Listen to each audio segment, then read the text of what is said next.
Michel a travaillé à l'hôpital de Montréal pour enfants pendant 24 ans. Donc, elle a côtoyé à de nombreuses reprises des familles qui avaient un enfant gravement malade et elle a été témoin des conditions de vie extrêmement ardues de ces familles-là. Cependant, Michel ne s'est pas contentée de déplorer ces conditions de vie. Elle a mis en place des actions pour améliorer les conditions de vie de ces familles-là. Elle a une feuille de route impressionnante. C'est quelqu'un qui a travaillé en éducation auprès des enfants à l'hôpital de Montréal pour les enfants et qui, très rapidement, là-bas, s'est mis à travailler au niveau des soins palliatifs. Et à partir de ce travail, elle s'est mise à s'impliquer de façon très, très importante au niveau du réseau de soins palliatifs du Québec, qui à l'époque s'appelait l'Association québécoise de soins palliatifs. Elle a occupé plusieurs fonctions dans son conseil d'administration et elle a même été honorée il y a quelques années là, de tout ce qu'elle a fait pour le réseau. Michel est une visionnaire, elle est capable de voir grand, mais c'est une personne extrêmement modeste et humble. C'est quelqu'un qui ne travaille jamais pour ses intérêts personnels et je crois que les gens autour d'elle le sentent et ont le goût de s'engager avec elle dans des projets. Quand elle nous approche, quand elle a un projet, c'est quelqu'un qui est capable de nous rallier très facilement. Elle est très, très convaincante. Hein? Je pense à la parole du philosophe qui dit faire bien et se tenir en joie. Ça, c'est Michel Viault pour moi. Ensemble, on a réalisé des brochures qui s'adressent aux enfants endeuillés, aux enseignants, aux parents. Elle a présenté à maintes reprises dans des congrès sur le deuil des enfants. Elle a beaucoup formé d'intervenants contre vent et marée.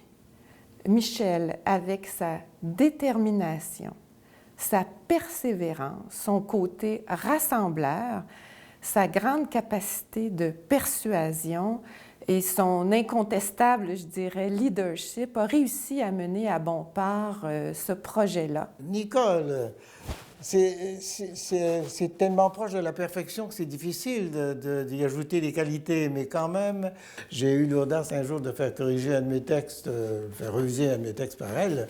Eh bien, quand j'ai regardé le résultat, j'ai eu une petite dose d'humilité qui m'a envahi. Nicole, c'est une personne d'une très grande sagesse, d'une très grande écoute et d'une très grande persévérance. De voir cette femme qui est totalement convaincue, je dirais obsédée par la notion d'aider ces gens-là, c'était très beau à voir. Et c'est le côté, je dirais, très beau de Nicole que j'ai découvert, cette âme sociale qui veut aider sa communauté, aider ses autres, cette fraternité, je dirais, envers les êtres humains qu'elle a, et m'a beaucoup touché. Intelligence remarquable, supérieure, jugement inébranlable, et puis finalement, imagination scientifique qui lui a permis de découvrir des éléments que d'autres n'avaient pas vus. Elle est revenue à l'université vers 1970 à peu près pour terminer son mémoire de maîtrise et je l'ai embauchée là, dans l'équipe qui devait analyser les résultats d'une enquête énorme, enquête qu'on avait faite sur la fécondité des Québécoises. Puis il y a eu la question de la garde des enfants pour permettre la conciliation famille-travail. Là aussi, Nicole et moi, on a fait des travaux qui ont été très pris en considération par le ministère de la Famille, par ceux qui s'intéressaient à la politique familiale. Elle a écrit beaucoup d'articles dans toutes sortes de revues d'ailleurs. Ah oui, oui, ça laisse des traces.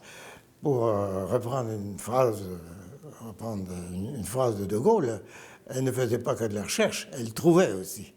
Et quand elle trouvait des choses, elle les écrivait dans diverses revues, nombreuses d'ailleurs. D'autre part, au plan international, elle a aussi eu un rayonnement assez important dans les colloques qui s'intéressaient à la démographie de la famille. Alors, elle a participé à de nombreuses reprises. Elle a été invitée très souvent à divers événements internationaux. Donc, le nom de l'université accompagnait évidemment ses présentations. Ses intérêts pour la famille ont toujours été manifestes et certainement la dimension là, de voir quelles étaient les répercussions sur le bien-être des enfants était un des éléments qui l'a probablement aidé à s'impliquer davantage dans cette activité de philanthropie au phare. Ces deux femmes-là se sont rencontrées et tout de suite, là, ça a été comme, voici notre projet, voici ce qu'on voudrait faire, voici nos besoins. Puis il y a eu une écoute.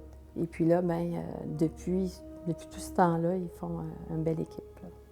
Au fil du temps, elles ont commencé à se ressembler physiquement, elles commençaient à s'habiller de la même façon.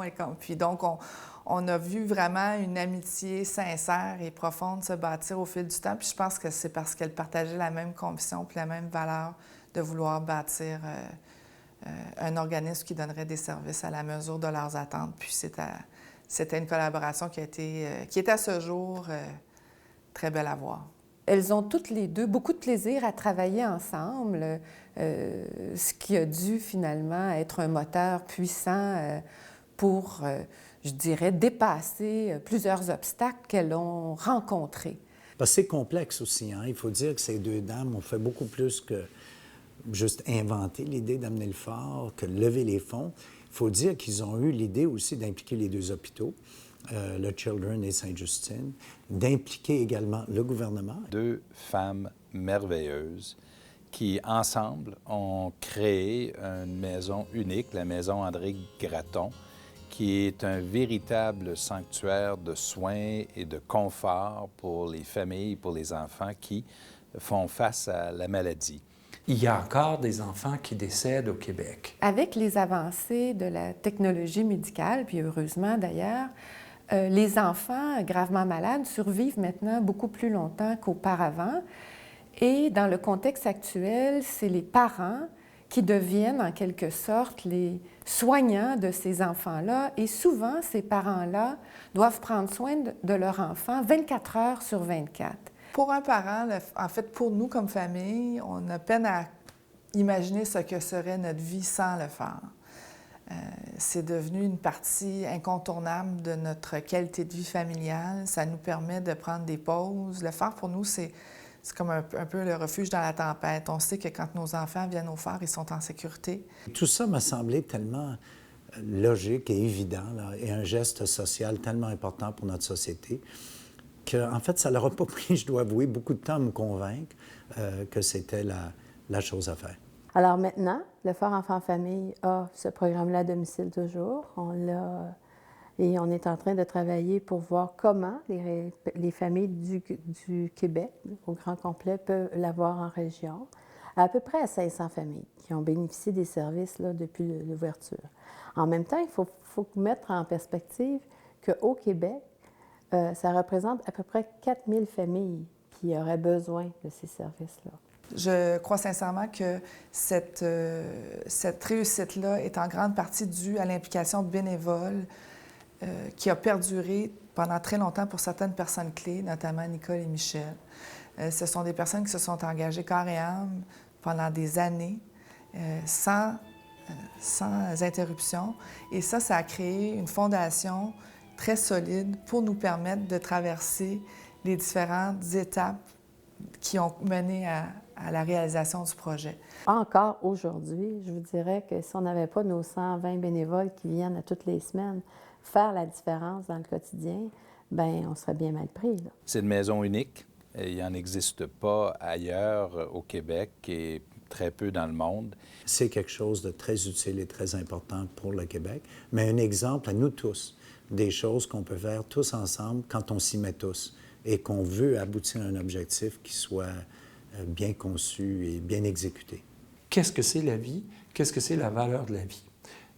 Si on va au phare, qu'on visite cet édifice merveilleux, très beau, très impressionnant, on se rend compte que, bon, il y a ce qu'on retrouve dans une chambre d'enfant, comme partout, dans toutes les maisons du Québec, parce que l'enfant qui est là est le même enfant que tous les autres enfants qui ne sont pas malades. La philosophie de la maison, c'est on veut que les enfants s'amusent jusqu'au bout de la vie. Donc, ça veut dire que nos soignants, nos intervenants sont très sensibles à rejoindre l'enfant dans ce qu'il est. Alors, et de lui faire vivre de belles journées, des beaux moments. Ici, on n'attend pas après la mort. On vit la vie. On la vit jusqu'à la fin.